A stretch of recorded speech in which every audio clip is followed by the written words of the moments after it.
Hola amado, Dios te bendiga, buen día. Qué bueno saludarte en este momento. Deseo grandes bendiciones para tu vida. Hoy quiero invitarte a estudiar la palabra del Señor. Nos corresponde leer el Salmo número 103, un salmo de gratitud, un salmo de alabanza y de gloria a Dios por todas las cosas que Él nos da. El salmista David escribe 5 motivos por los cuales tú y yo debemos ensalzar y glorificar el nombre del Señor. Y nos hace la invitación a que lo hagamos, a que no olvidemos ninguna de las cosas que Dios ha hecho por nosotros. Dice el versículo 1, Salmo 103:1. Bendice alma mía Jehová, y bendiga todo mi ser su santo nombre. Amén. Bendecir a Jehová. Bueno, esta expresión tiene 2 connotaciones. Uno, cuando Dios nos bendice a nosotros, y otro, cuando nosotros bendecimos a Dios. Cuando Dios nos bendice a nosotros, indica que Él nos da cosas, que Él nos da dones, que Él nos da algún beneficio. Eso es cuando Dios nos bendice.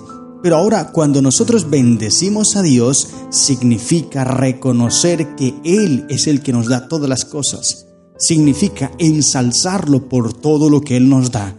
Y significa glorificarlo a través de nuestra vida. Eso significa bendecir a Jehová, porque nosotros no podemos darle nada a Dios, solamente nuestro corazón. Y de esa manera entonces estamos demostrando que Él es nuestro proveedor, que Él es nuestro hacedor, que Él es nuestro creador. Por eso dice el texto, bendice alma mía a Jehová, y bendiga todo mi ser su santo nombre. Y el versículo 2 sigue diciendo, bendice alma mía Jehová y no olvides ninguno de sus beneficios. Nuevamente el salmista recuerda y nos invita, bendice a Jehová, bendícelo, exáltalo, exalta sus dones, exalta las cosas que Él ha hecho por ti, que te ha dado. Y lo recalca una vez más cuando dice, y no olvide ninguno de sus beneficios. Porque nosotros como seres humanos por lo general tendemos a olvidarnos las cosas. Somos olvidadizos, olvidamos las cosas que Dios nos da. Y cuando tenemos problemas, cuando tenemos pruebas, dificultades, nos desanimamos, nos amedrentamos, nos abrumamos, nos angustiamos. Cuando no debemos olvidar las cosas que Dios nos ha dado. La sierva de Dios, Elena de White, dice, no podemos temer al futuro a menos que olvidemos las formas en cómo Dios nos ha guiado en nuestra historia pasada. Es importante que recuerdes todo lo que Dios ha hecho por ti. Es importante que recuerdes todas las bendiciones que Dios te ha dado y de esa manera, cuando enfrentes las crisis, cuando enfrentes los problemas de esta vida, entonces te des cuenta que así como Dios te guió en el pasado, te puede guiar en el presente y en el futuro. Por eso no tengas temor, no tengas miedo del futuro, porque Jehová es tu proveedor. Por eso debes bendecirlo, alabarlo. Y ahora el salmista destaca 5 cosas, 5 atributos de Dios o 5 dones que Dios nos regala más bien. El primero dice el versículo 3, Él es quien perdona todas tus iniquidades. Y luego el salmista va a mencionar y va a detallar más estos atributos, estos dones más bien que Dios nos da. Puedes leer todo el salmo y te invito para que lo hagas y te des cuenta cómo el salmista se explaya en estas 5 cosas que Dios nos regala. Hay muchas más, obviamente, pero aquí menciona 5 y destaca todo esto que Dios hace por nosotros. Pero la intención del salmista es invitarnos a ti y a mí a que no olvidemos nada de lo que Dios hace por nosotros, que todo lo tengamos presente y que lo alabemos por todo lo que Él nos da. Primero, Él nos perdona. Primera de Juan 1:9 dice, si confesamos nuestras faltas, Dios es fiel y justo para perdonarnos y limpiarnos de toda iniquidad. Así que Dios es quien nos perdona y el salmista le hace énfasis a esto y luego en el versículo 12 vamos a entender más.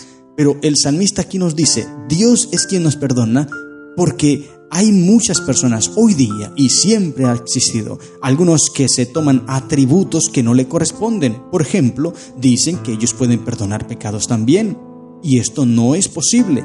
El único que nos perdona los pecados es Dios, por eso debo bendecirlo. Y luego el versículo 3 dice la segunda parte, Él es el que sana todas tus dolencias.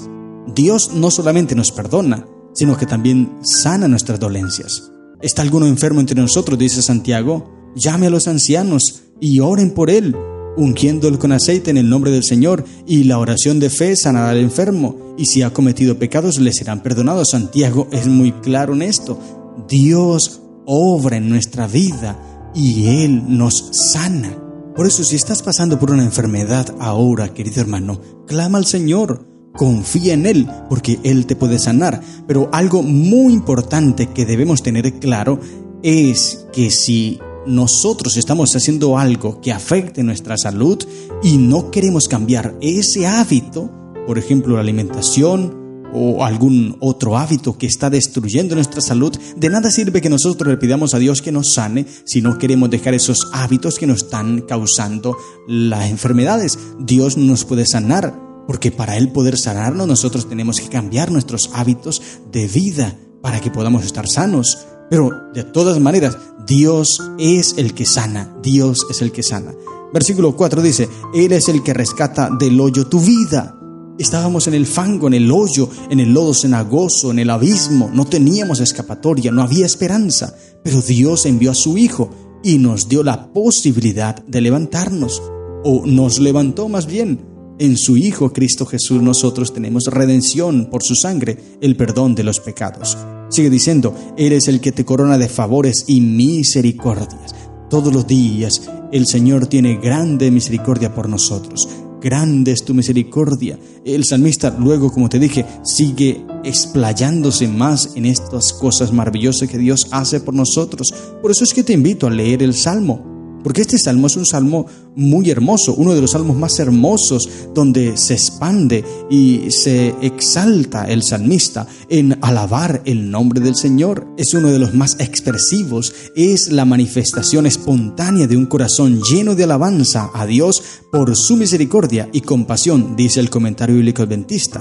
Por eso debemos alabar al Señor por todas las bendiciones que Él nos da. Y el versículo 5 dice: Él es el que sacia de bien tu boca, de modo que rejuvenezcas como el águila. Interesante, pone la metáfora del águila, la forma en cómo ella se rejuvenece, y de esa manera nosotros también podremos rejuvenecernos. Estudia esa metamorfosis del águila, que es interesante. Te dejo esa tarea para que tú investigues cómo el águila cambia su plumaje, y entonces así nosotros podremos también cambiarlo. No igual como el águila, sino que en esencia, como el águila las cambia, nosotros también podremos ser rejuvenecidos. El Señor, a través de su palabra, nos hará rejuvenecer cuando Él venga y seamos transformados. Y allí tendremos la eterna juventud. No habrá vejez, no habrá enfermedades, no habrá cicatrices, no habrá nada malo, arrugas ni mancha, nada. Todo será perfecto.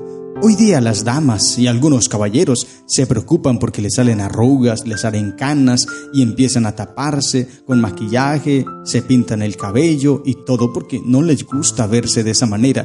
Quieren ocultar los años, cosa que es imposible porque los años siempre van pasando y no los puedes ocultar. Llega el momento que por más maquillaje que utilices, por más pintura, lo que sea, siempre se va a notar tus años. Así que el dinero que utilizas en esos maquillajes es en vano porque siempre se va a reflejar tu vejez. Los años no perdonan, ellos avanzan. Por eso el único antídoto, el único maquillaje contra la vejez, contra las arrugas y todas esas cosas malas es la palabra de Dios, porque Dios rejuvenece. Dice 1 Corintios 15, lee ese texto, todo el capítulo 15 de la primera carta de Corintios. Allí dice que en un momento, en un abrir y cerrar de ojos, a la final trompeta, porque se tocará la trompeta y los muertos en Cristo resucitarán. Y luego nosotros, dice, seremos transformados, porque es necesario que esto corruptible que nosotros tenemos ahora, que se arruga, que se pone viejo, que le salen canas y todas esas cosas que son causa del pecado, esto corruptible, dice, es necesario que se vista de incorrupción y esto mortal se vista de inmortalidad, pero todo por la palabra de Dios. Así que el mejor antídoto contra la vejez, el mejor antídoto contra las arrugas y contra las cosas de las cuales les huimos, el mejor antídoto es la palabra del Señor, porque cuando Él venga nos rejuvenecerá para siempre. ¡Qué cosa más linda! Por eso Él te sacia de bien tu boca, de modo que rejuvenezcas como el águila. Por eso debemos bendecir el nombre del Señor. y no olvidar ninguna de las cosas que Él hace por nosotros. Luego sigue explayándose en muchas cosas más el salmista, versículo 6 en adelante. Él es el que hace justicia, sus caminos notificó a Moisés, dice el versículo 7. Versículo 8, misericordioso y clemente es Jehová, lento para la ira y grande en misericordia. Lo mismo que había dicho en el versículo 4, que Él es el que te corona de favores y misericordias. Dios es misericordioso, es grande en misericordia. Versículo 9, no contenderá para siempre, ni para siempre guardará el enojo. Versículo 10, no ha hecho con nosotros conforme a nuestras iniquidades, ni nos ha pagado conforme a nuestros pecados. Nosotros merecemos la muerte, dice Romanos 6:23. La paga del pecado es la muerte. Eso es lo que merecemos. Pero Jesús no hizo eso con nosotros, sino que Él murió por nosotros. Versículo 11, porque como la altura de los cielos sobre la tierra, engrandeció su misericordia sobre los que le temen. Amén. Gloria al Señor. Qué texto más hermoso. Él extendió su misericordia. Por eso Moisés, cuando le ve la espalda a Dios, dice: Dios, Dios, grande en misericordia y bondad, lento para la ira. Ese es nuestro Dios, querido hermano. La gente pretende presentar a Dios como un Dios tirano, como un Dios cruel, como un Dios asesino, un Dios malo, pero no es así. Dios no es malo. Él es amor, Él es bondad, Él es misericordia. Claro, también Él es ira, Él es juicio. Todo aquel que está lejos del amor del Señor, que Él mismo decide salirse del amor de Dios, entra en su ira, y cosa terrible es caer en manos del Dios vivo. Por eso, querido hermano, es importante mantenernos bajo el cuidado del Señor. Por eso dice aquí, Dios muestra su misericordia a los que le temen. El límite, escúchame bien, el límite del amor de Dios es la frontera de su ira. Hasta allí llega el amor. No es que el amor se haya acabado, jamás, el amor de Dios nunca se acaba. El problema es que Él también es ira, y cuando tú te sales del amor de Dios, entras en su ira. Por eso ten cuidado de salirte de la protección del Señor. Ahora el versículo 12 dice: cuanto está lejos el oriente del occidente, hizo alejar de nosotros nuestras rebeliones. Amén. Esto es lo que hace Dios, arrojó de nosotros los pecados. Eso lo dice Isaías 38:17, mira lo que dice: he aquí gran amargura me sobrevino en la paz, pero a ti te agradó librar mi vida del hoyo de corrupción, porque echaste tras tus espaldas todos mis pecados. Amén. Dios, querido hermano, olvida nuestros pecados. Isaías 43:25 dice: yo soy el que borro tus rebeliones por amor de mí mismo, y no me acuerdo más nunca de ellos. Miqueas 7:19 dice: Él volverá a tener misericordia de nosotros, sepultará nuestras iniquidades y echará a lo profundo del mar todos nuestros pecados. Gloria al Señor. Todo esto lindo, querido hermano, es lo que Dios hace. Eso no es evidencia de un Dios tirano, un Dios cruel, sangriento. No, al contrario, todo esto nos da evidencia que Dios es amor, que Dios es misericordia, que Dios es paz, es bondad. También es ira, es juicio. Pero el que está bajo su temor, el que está bajo su protección, el que está bajo sus alas, no gustará la ira de Dios, al contrario, gustará la misericordia. Por eso nosotros debemos bendecir a Jehová en todo tiempo. Nunca debemos olvidar lo que dice el versículo 15 en adelante. El hombre, como la hierba son sus días, florece como la flor del campo, que pasó el viento por ella y pereció, y su lugar no la conocerá jamás. Mas la misericordia de Jehová es desde la eternidad y hasta la eternidad sobre los que le temen, y su justicia sobre los hijos de los hijos. Amén. Esto es algo lindo. Una vez más, recalca esto: la misericordia de Jehová es sobre los que le temen. Pero hay de aquellos que no temen a Jehová. Hay de aquellos que no respetan el nombre del Señor.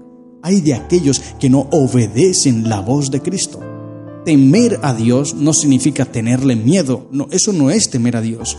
Temer a Dios significa obedecerlo, significa respetarlo, significa seguir sus consejos, sus mandamientos. Eso es temer a Jehová, porque lo amamos, Así que el temor va unido al amor.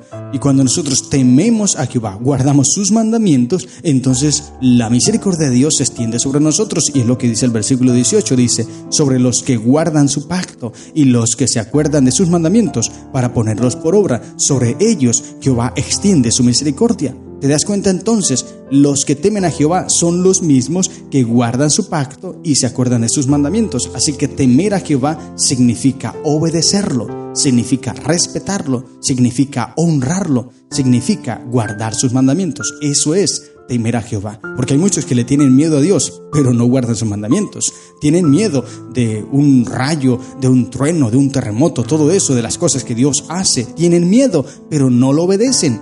Así que temer no es tener miedo, sino obedecerlo, guardar sus mandamientos.